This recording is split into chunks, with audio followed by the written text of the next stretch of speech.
আগ্রাসন ও দখলের পথ যে নিজেকেও বিপদের মুখে ফেলে তা ইসরায়েলি সেনারা হাড়ে হাড়ে টের পাচ্ছে। উত্তর গাজায় ফিলিস্তিনি প্রতিরোধ বাহিনীর আক্রমণে একজন ইসরায়েলি সেনা নিহত হয়েছেন এবং ৩ জন গুরুতর আহত হয়েছেন। ইসরায়েলি প্রতিরক্ষা বাহিনী IDF জানায় নিহত সেনার নাম গালেব আল নাসারা। তিনি ওয়ারেন্ট অফিসার পদমর্যাদায় ছিলেন। গত 18 মার্চ গাজায় নতুন করে ইসরায়েলি আক্রমণ শুরু হওয়ার পর এবারই প্রথম কোনো ইসরায়েলি সেনা নিহত হলেন। 2023 সালের অক্টোবর থেকে শুরু হওয়া যুদ্ধের পর থেকে এখন পর্যন্ত 512 জন ইসরায়েলি সেনা নিহত এবং প্রায় 6000 আহত হয়েছেন। IDF এর পুনর্বাসন বিভাগ জানায় এই সময়ে 16,000-এর বেশি সেনাকে চিকিৎসা দেওয়া হয়েছে, যাদের মধ্যে 3000 জনই শারীরিক ও মানসিকভাবে ক্ষতিগ্রস্ত।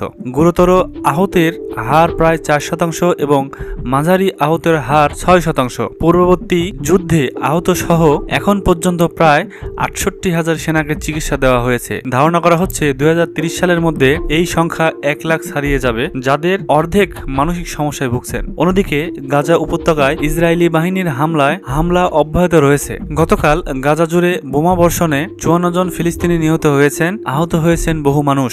হামাসের পক্ষ থেকে অস্থায়ী যুদ্ধবিরতি এবং বন্দি বিনিময়ে একটি সমঝোতা প্রস্তাব দেওয়া হলেও ইসরায়েল তা প্রত্যাখ্যান করেছে। ইসরায়েলের প্রধানমন্ত্রী বেনিয়ামিন নেতানিয়াহু গাজায় যুদ্ধ চালিয়ে যাওয়ার ঘোষণা দিয়েছেন। সম্প্রতি কাইজান আল নাজার এলাকায় হামাসের যোদ্ধারা 3টি ইসরায়েলি সামরিক বোলডুজারে ট্যাঙ্ক বিধ্বংসী অস্ত্রের মাধ্যমে হামলা চালায়। তারা ইয়াসিন 105 ক্ষেপণাস্ত্র, শাহওয়াজ বোমা এবং একটি ব্যারেল বোমা ব্যবহার করে। একটি পৃথক অভিযানে আল কাসাম ব্রিগেডের যোদ্ধারা IDF এর একটা ইউনিটের সুড়ঙ্গ ফাঁদে ফেলে। সেনারা সুড়ঙ্গে প্রবেশ করতেই একের পর এক বিস্ফোরণে বেশ কয়েকজন নিহত ও আহত হয়েছেন।